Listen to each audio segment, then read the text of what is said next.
नमस्कार बच्चों, मैं सुषमा परिहार आज आपको व्याकरण पढ़ाने जा रही हूँ। इसके अंतर्गत आज हम पढ़ेंगे पाठ 3। पाठ का नाम है शब्द विचार। शब्द विचार पढ़ने से पहले बच्चों हम एक बार पाठ 2 को दोहरा लेंगे। पाठ को दोहराने से क्या होगा कि वो पाठ हमें लंबे समय तक सरलता से याद बना रहेगा। तो आओ बच्चों, हम एक बार पुराने पाठ को जल्दी से दोहराते हैं। भाषा की सबसे छोटी इकाई वर्ण कहलाती है। वर्णों का व्यवस्थित समूह वर्णमाला कहलाता है। वर्णों के 2 भेद हैं, स्वर तथा व्यंजन। स्वर बिना किसी की सहायता से बोले जाते हैं। व्यंजनों के उच्चारण में स्वरों की सहायता ली जाती है।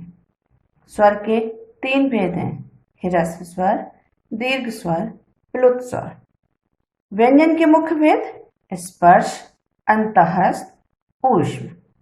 वर्णों को अलग अलग लिखना वर्ण विच्छेद कहलाता है और वर्णों को जोड़कर लिखना वर्ण संयोजन कहलाता है।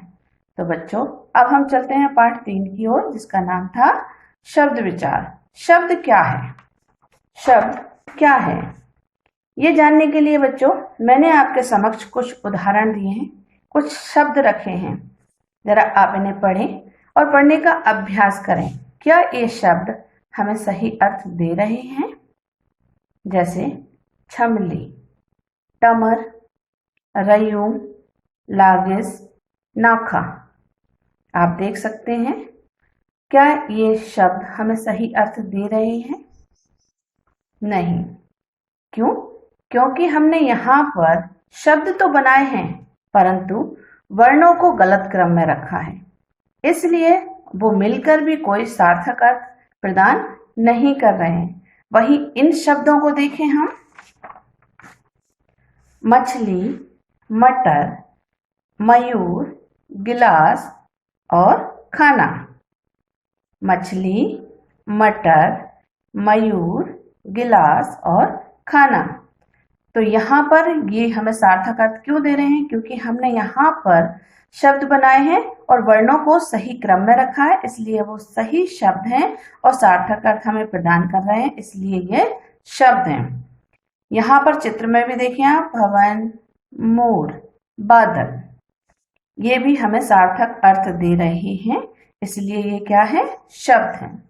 शब्द की परिभाषा देखें, वर्णों के व्यवस्थित समूह या सार्थक समूह को शब्द कहते हैं। जैसे नदी, आग, पृथ्वी आदि। तो ये क्या है? सार्थक, अर्थात जो शब्द सार्थक अर्थ देते हैं वो शब्द हैं। फिर पढ़ते हैं हम शब्दों के भेद। शब्दों को हमने कितने वर्गों में बांटा है बच्चों? शब्दों को हमने 4 वर्गों में बांटा है। शब्दों को 4 वर्गों में बांटा है। कौन कौन से ये हम बताते हैं आपको। नंबर 1 उत्पत्ति के आधार पर, नंबर 2 रचना के आधार पर, नंबर 3 प्रयोग के आधार पर और नंबर 4 अर्थ के आधार पर। कितने हैं हमारे? 4। उत्पत्ति के आधार पर, रचना के आधार पर, प्रयोग के आधार पर और अर्थ के आधार पर। तो सबसे पहले हम पढ़ते हैं बच्चों उत्पत्ति के आधार। उत्पत्ति मतलब किसी चीज से किसी चीज का उत्पन्न होना, इसलिए इसे उत्पत्ति कहते हैं। तो उत्पत्ति के आधार पर हम शब्दों को पढ़ते हैं। बच्चों आपने देखा होगा कि जिस प्रकार हम भरी हुई थाली देखते हैं जिसमें विभिन्न प्रकार के पकवान रखे रहते हैं, वो खाने में आनंद आता है। उसी प्रकार भिन्न भिन्न भाषाओं के शब्दों के मेल से भाषा भी सुसज्जित हो जाती है और समृद्ध भी होती है। हमारी हिंदी में भी कई तरह की भाषाओं का प्रयोग किया गया है, जैसे संस्कृत, फारसी, अंग्रेजी। इसीलिए इन्हें उत्पत्ति कहा गया है। उत्पत्ति के आधार पर हमने बच्चों शब्दों को 4 भागों में बांटा है, तत्सम, तद्भव, देशज और विदेशी। कौन कौन से हैं 4 भाग? तत्सम, तद्भव, देशज और विदेशी। तो पहले बात हम करते हैं तत्सम। जो शब्द संस्कृत भाषा से हिंदी में ज्यों के त्यों प्रयोग किए गए हैं तत्सम शब्द कहलाते हैं। अर्थात इन शब्दों की उत्पत्ति संस्कृत भाषा से हुई है, परंतु हमने हिंदी में जैसे हैं वैसे ही प्रयोग किए जाते हैं, इसलिए ये तत्सम शब्द है। इनमें किसी भी प्रकार का कोई बदलाव नहीं किया जाता, कोई फेरबदल नहीं किया जाता। आप उदाहरण देख सकते हैं, क्षेत्र, ग्रह, भवन, पथ आदि। तो ये जैसे हैं वैसे ही हम इनका प्रयोग हिंदी भाषा में करते हैं। फिर देखें तद्भव। तद्भव वे शब्द हैं जो संस्कृत भाषा से उत्पन्न हुए हैं, परंतु इनमें कुछ फेरबदल हुआ है, इनमें कुछ परिवर्तन आया है, बदलाव हुए हैं, उसके बाद ही हिंदी भाषा में प्रयोग हुए हैं। जैसे क्षेत्र का देखें खेत, ग्रह का देखें घर, पत्र का पत्ता। तो इस तरह से थोड़े से परिवर्तन के बाद इसे हिंदी भाषा में प्रयोग किया गया है। फिर बात करते हैं हम देशज की।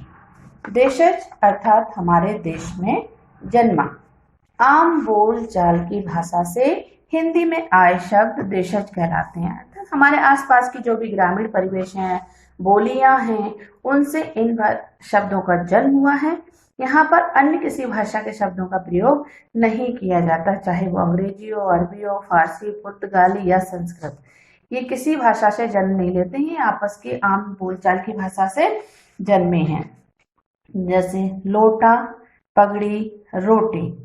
तो ये क्या है, हमारी बोलियों से उत्पन्न हुए शब्द हैं, इसीलिए इन्हें देशज कहा जाता है। विदेशी, जैसा कि नाम से ही प्रतीत हो रहा है, अर्थात अन्य विदेशी भाषाओं से लिए गए शब्द जो हिंदी भाषा में प्रयोग किए जा रहे हैं। अंग्रेजी का देखें हम यहाँ पर, स्कूल, ट्रेन, डॉक्टर। अरबी देखें, मतलब, नकल। फारसी, आसमान, जमीन। पुर्तगाली, तंबाकू, चाबी। तो ये है हमारे विदेशी शब्द जो विदेशी भाषाओं से लिए गए हैं और हिंदी भाषा में लगातार इनका प्रयोग किया जा रहा है। फिर बात करते हैं बच्चों नंबर 2, रचना के आधार पर। रचना के आधार पर हमने शब्दों को कितने भागों में बांटा बच्चों? 3। कौन कौन से? नंबर 1 रूढ़ शब्द, नंबर 2 यौगिक शब्द और नंबर 3 योग रूढ़ शब्द। रूढ़ शब्द, यौगिक शब्द और योग रूढ़ शब्द। पहले बात करते हैं बच्चों रूढ़ शब्द। वे शब्द जो किसी विशेष अर्थ में प्रयोग होते चले आ रहे हैं और टुकड़े करने पर कोई अर्थ प्रदान नहीं करते। बच्चों जब 2 वर्ण या 3 वर्ण के अगर हम शब्द लेते हैं तो अगर हम इन वर्णों को अलग करके लिखते हैं तो इनका कोई अर्थ नहीं निकलता, परंतु अगर उन वर्णों को अगर हम जोड़कर लिखते हैं तो उनका एक सार्थक अर्थ निकलता है। जैसे कि आप उदाहरण देख सकते हैं, है ना, पुजमस्तक। इनको हमने अलग किया, कोई अर्थ नहीं, लेकिन अगर हम इनको जोड़ देंगे तो एक सार्थक अर्थ प्रदान होगा हमारा, जो है पुस्तक। मे को अलग, जा को अलग करने पर कोई अर्थ नहीं निकलेगा, परंतु दोनों जोड़ दिए तो बने मेज। घो को अलग किया, ड़ा को अलग किया तो कोई अर्थ नहीं निकलेगा, लेकिन जुड़े होने पर एक सार्थक अर्थ है। उसी प्रकार जल को देखें, जा अलग करेंगे, ला अलग करेंगे तो इसका कोई अर्थ नहीं निकलेगा, लेकिन अगर हम इनको जोड़ के रखेंगे तो इनका एक सार्थक अर्थ हमारे सामने प्रस्तुत होगा। अब बात करते हैं हम यौगिक शब्द की। यौगिक शब्द जो 2 शब्दों के मेल से बनते हैं और टुकड़े करने पर अर्थ देते हैं या निकलता है। बच्चों 2 शब्दों के मेल से तो बने हैं, लेकिन अगर हम दोनों शब्दों को अलग अलग लिखते हैं तो भी इनका एक सार्थक अर्थ निकलता है। जैसा कि हम उदाहरण में देखें, विद्यालय, राजमहल, रसोई घर। विद्यालय, विद्या जमा आलय। विद्या का मतलब क्या होता है बच्चों? शिक्षा। आलय का मतलब होता है घर। तो जब हमने 2 शब्द हैं, विद्या अलग है और आलय अलग है, दोनों शब्दों को अलग अलग किया तो दोनों का एक सार्थक अर्थ निकल रहा है। विद्या का मतलब होता है शिक्षा, आलय का मतलब होता है घर, अर्थात विद्या का घर। राजमहल, राज जमा महल। राज का मतलब राजा, महल का मतलब भवन, राजा का महल। रसोई घर, रसोई जमा घर, यानी रसोई के लिए घर। तो ये क्या है? 2 शब्दों के मेल से बने हैं, परंतु दोनों को जो हमने अलग किया तो एक सार्थक अर्थ प्रदान कर रहे हैं, इसलिए ये यौगिक शब्द हैं। अब बात करते हैं हम योगरूढ़ की। योगरूढ़ शब्द यौगिक होते हुए भी एक विशेष अर्थ देते हैं और विशेष अर्थ के लिए रूढ़ हो जाते हैं, वे योगरूढ़ शब्द कहलाते हैं। जलज, दशानन, नीलकंठ, निशाचर आदि उदाहरण हैं। आप अन्य उदाहरण यहाँ देख सकते हैं और अच्छी तरह से इसको हम समझ सकते हैं। कैसे? जल, जल जमा जा। जल का मतलब क्या होता है बच्चों? पानी। जा का मतलब जन्मा, अर्थात पानी में जन्म लेने वाला। पानी में कौन जन्म लेता है बच्चों? कमल, है ना। तो पानी में आपने देखा होगा कई पशु पक्षी, कीड़े मकोड़े और पेड़ पौधे जन्म लेते हैं, परंतु हम उन्हें जलज नहीं कहते। लेकिन ये शब्द यहाँ पर कमल के लिए प्रयुक्त किया गया है। अन्य उदाहरण देखें। निशाचर, निशाचर रात को घूमने वाला। रात को कौन घूमते हैं? राक्षस। वैसे आपने देखा होगा रात में कई जीव जंतु जागते रहते हैं, घूमते रहते हैं, लेकिन हमने यहाँ निशाचर सिर्फ राक्षस के लिए प्रयोग किया है। नीलकंठ, नीले गले वाला। कई पक्षी हैं जिनका गला नीला होता है, लेकिन यहाँ पर ये शब्द शिव के लिए प्रयुक्त किया गया है।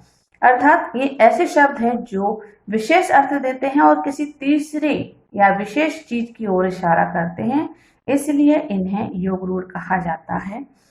रावण, कमल, राक्षस और शिव, इनके लिए जलज, निशाचर, नीलकंठ, दशानन रूढ़ हो गए हैं, इसलिए ये योग रूढ़ शब्द कहलाते हैं। अब पढ़ते हैं बच्चों हम नंबर 3 जो कि है हमारा प्रयोग के आधार पर। नंबर 3 प्रयोग के आधार पर। प्रयोग के आधार पर हमने बच्चों शब्दों को 2 भागों में बांटा है, विकारी और अविकारी।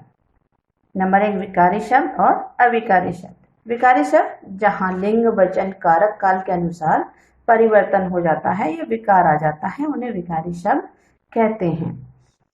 इन्हें भी हमने 4 भागों में बांटा है। विकारी शब्दों को कितने भागों में बांटा बच्चों? 4। कौन कौन से हैं? संज्ञा, सर्वनाम, विशेषण और क्रिया। संज्ञा, सर्वनाम, विशेषण और क्रिया। संज्ञा की बात करें तो संज्ञा क्या है बच्चों? किसी व्यक्ति, वस्तु, स्थान अथवा जाति के नाम को हम संज्ञा कहते हैं, अर्थात नाम। दुनिया में जितनी भी चीजें होती हैं बच्चों, हर चीज का एक नाम होता है, इसलिए उसे हम संज्ञा कहते हैं। यहाँ देखें उदाहरण। राम, दिल्ली, पुस्तक, सच्चाई, बच्चा। राम क्या है? व्यक्तिवाचक संज्ञा। दिल्ली व्यक्तिवाचक संज्ञा। पुस्तक जातिवाचक संज्ञा। सच्चाई भाववाचक संज्ञा और बच्चा जातिवाचक संज्ञा। तो ये क्या है? सारे नाम है जो कि संज्ञा है। फिर बात करते हैं हम सर्वनाम। संज्ञा के स्थान पर प्रयुक्त होने वाले शब्दों को हम सर्वनाम कहते हैं। संज्ञा के स्थान पर प्रयुक्त होने वाले शब्दों को हम क्या कहते हैं? सर्वनाम। जैसे मैं, तुम, वह, आपका, उसका। उसके बाद हम बात करते हैं विशेषण। संज्ञा सर्वनाम की विशेषता बताने वाले शब्द विशेषण कहलाते हैं। संज्ञा एवं सर्वनाम की विशेषता बताने वाले शब्दों को हम क्या कहते हैं? विशेषण। जैसे काला कुत्ता, सुंदर लड़का, बड़ा घर, गोरा बच्चा, सफेद चादर। तो यहाँ पर क्या है? चादर, बच्चा, गोरा, कुत्ता, इनकी विशेषता कौन बता रहे हैं? ये शब्द बता रहे हैं। अर्थात संज्ञा की विशेषता, सर्वनाम की विशेषता बताने वाले शब्दों को हम कहते हैं विशेषण। फिर बात करते हैं क्रिया। जिन शब्दों से किसी काम का होना या करना पाया जाता है उन्हें हम कहते हैं क्रिया। काम का होना जैसे खाना, जाना, हंसना, रोना, नाचना, गाना, दौड़ना, चलना, ये सब क्या है बच्चों? काम। अर्थात ये शब्द क्या कर रहे हैं? हमें काम होने के बोध का ज्ञान करा रहे हैं, काम का बोध करा रहे हैं या ज्ञान करा रहे हैं, इसलिए ये क्रिया है।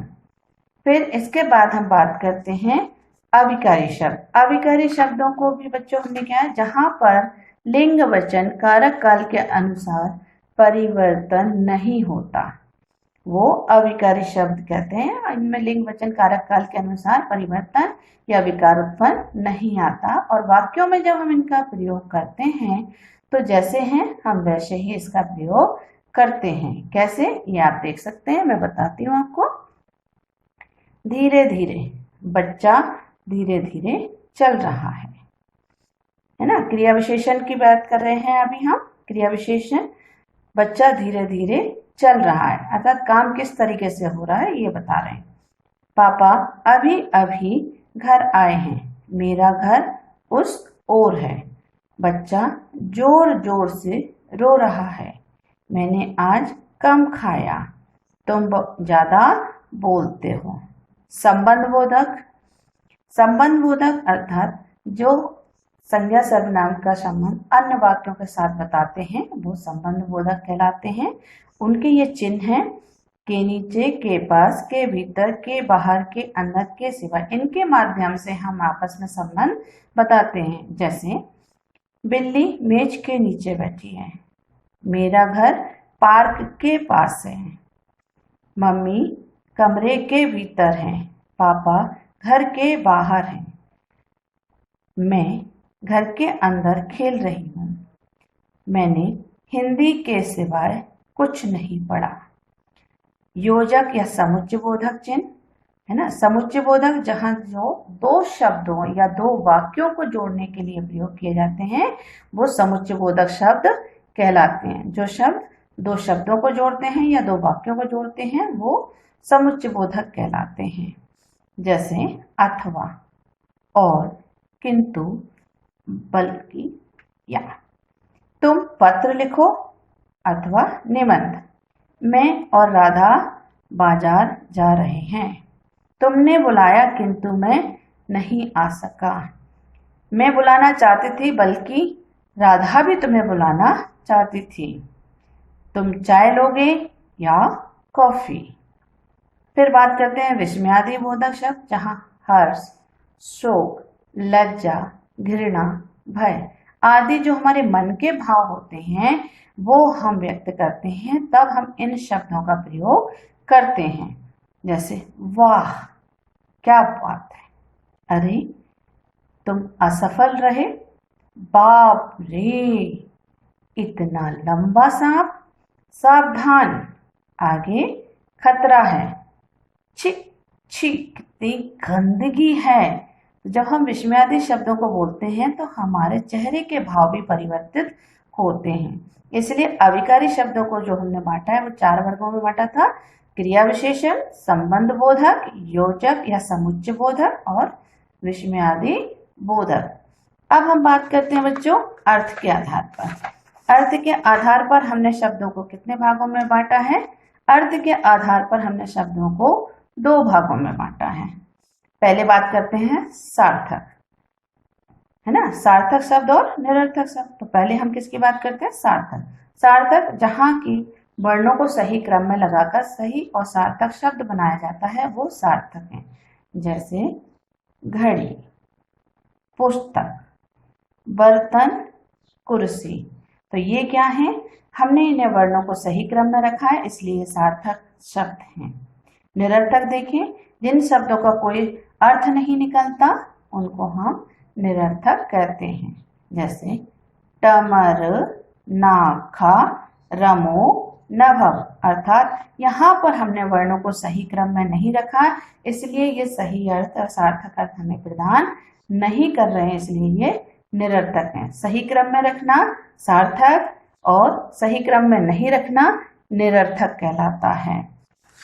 फिर बच्चों हम बात कर रहे हैं हमारा थोड़ा सा गृह कार्य जो कि हमने आपको दिया है, जैसे आप अभ्यास पुस्तिका में अपने कार्य करेंगे। निम्न शब्दों के तत्सम एवं तद्भव रूप लिखना है। क्या लिखना है? अभी हमने पढ़ा था तत्सम और तद्भव क्या होता है, उसी से संबंधित ये आपका गृह कार्य है जो कि इस प्रकार है। तत्सम एवं तद्भव शब्द हमें लिखना है। कौन सा शब्द तत्सम है और कौन सा तद्भव है ये आपको सोच के समझकर पाठ को पढ़कर अच्छे से लिखना है। दूध, गांव, सूरज, दही, सांप, रात्रि, आम्र, पत्र, क्षेत्र, ग्रह, मयूर, अग्नि, हाथ, नींद और चंद्र। इनके आगे बच्चों में क्या लिखना है कि इसमें से कौन सा तत्सम है और कौन सा तद्भव है, ये आप अभ्यास पुस्तिका में लिखेंगे। नंबर 2 प्रश्न देखें हमें, शब्दों को पहचान कर उनके सामने रूढ़, यौगिक एवं योग रूढ़ लिखना है। जो हमने ये शब्द दिए हैं इसमें से कौन सा शब्द आपका रूढ़ है, कौन सा यौगिक है और कौन सा योग रूढ़ है, ये आपको यहाँ पर लिखना है। प्रयोगशाला, ये रूढ़ है, यौगिक है या योग रूढ़ है, आप इसके सामने लिखेंगे। पुस्तक, इसके सामने लिखेंगे आप इसका उत्तर। राजकुमारी, रूढ़, यौगिक, योग रूढ़ कौन सा शब्द है आप लिखेंगे। लंबोदर कौन सा शब्द है। दशानन कौन सा शब्द है। जल कौन सा शब्द है। कि ये रूढ़ है, यौगिक है या योग रूढ़ है, इसलिए इसको अपनी अभ्यास पुस्तिका में लिखेंगे। धन्यवाद बच्चों, घर में रहिए, सुरक्षित रहिए। धन्यवाद।